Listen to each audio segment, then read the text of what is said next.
Hello friends, बहुत बहुत स्वागत है आपका मेरे चैनल मिस्टिक में। आशा करता हूँ आप सब मज़े में होंगे। दोस्तों, भगवान बुद्ध जब इस धरा पे अवतरित हुए थे उस समय बहुत सारी कुप्रथाएं धर्म के आड़ में समाज में फैली हुई थी और कुछ कुप्रथाएं ऐसी थी जिनको सामाजिक मान्यता प्राप्त था, इसलिए लोग उसे हेय दृष्टि से नहीं देखते थे, उसका विरोध नहीं करते थे। ऐसा ही एक कुप्रथा हुआ करता था नगर वधू का। नगर वधू का कंसेप्ट ये है मित्रों कि किसी भी राज्य में जो खूबसूरत स्त्रियां हैं उनके बीच में एक प्रतियोगिता रखी जाती थी और जो उसमें टॉप करता था, उत्तीर्ण होता था, उससे नगर वधू का खिताब मिलता था। नगर वधू पे उस राज्य के प्रत्येक पुरुष का हक होता था। हालांकि नगर वधू के साथ एक रात बिताना इतना ज़्यादा महंगा था कि कोई भी शाही परिवार के सदस्य के अलावा इसे अफोर्ड नहीं कर सकता था। अब नगर वधू के राइट्स के बारे में जान लीजिए। उसको काफ़ी सारे अधिकार प्राप्त थे। उसके अपना महल हुआ करता था, दास दासियाँ हुआ करते थे, रसोइया हुआ करता था, मतलब वो काफ़ी लग्जरियस लाइफ जीती थी। लेकिन राज्य के बाहर उसका एक महल हुआ करता था, राज्य के भीतर कोई भी स्थान उसको नहीं प्राप्त था। नगर वधू को लोग काफ़ी सम्मान की दृष्टि से देखते हैं, लेकिन अगर आजकल के हिसाब से, आजकल के परिप्रेक्ष्य में देखा जाए तो ये एक कंट्रोल्ड प्रोस्टिट्यूशन ही था। तो ये एक बहुत ही बुरी चीज़ थी, लेकिन कहिए कि सामाजिक मान्यता प्राप्त था तो लोग इसमें कोई बुराई नहीं देखते थे।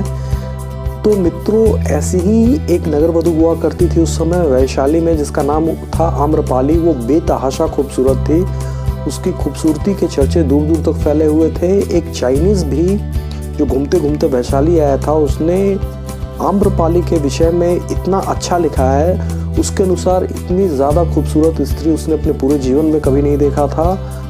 और उसके शब्दों में अगर हम बताएं तो आम्रपाली की खूबसूरती को बयां करना किसी के लिए भी पॉसिबल नहीं है। वो इतना खूबसूरत हुआ करती थी कि उसके महल के अगल बगल बहुत से राज्यों के जो राजकुमार हैं वो छावनी डाल के रहते थे उसकी एक झलक पाने के लिए।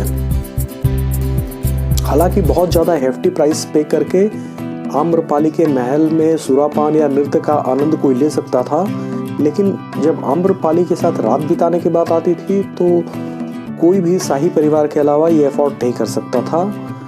तो उस समय बुद्ध भगवान जो है राज्य राज्य नगर नगर जाके लोगों को धर्म के वास्तविक रूप का परिचय करा रहे थे। जो भी कुप्रथाएं धर्म के आड़ में प्रचलित हो गई थी उसके बारे में लोगों को अवेयर कर रहे थे। ऐसा करते हुए वो वैशाली पहुँचे और जब आम्रपाली को इस बात का पता चला तो वो अपने दास दासियों के साथ बहुत सारे उपहार लेके भगवान बुद्ध के स्वागत के लिए जाने लगी। भगवान बुद्ध एक नदी के तट पे अपने शिष्यों के साथ विराजमान थे। जब उन्हें पता चला कि आम्रपाली उनसे मिलने आ रही है तो उन्होंने अपने शिष्यों को बोला कि आप सब अपनी आंखें मूंद लें। आम्रपाली आई, उसने बहुत सारे उपहार बुद्ध भगवान को दिए, उन्होंने दर्शन किया, उनके चरण छुए और वहाँ से फिर चली गई। जब आम्रपाली चली गई तो भगवान बुद्ध ने अपने शिष्यों को बोला कि आप अपने आँख खोल सकते हैं।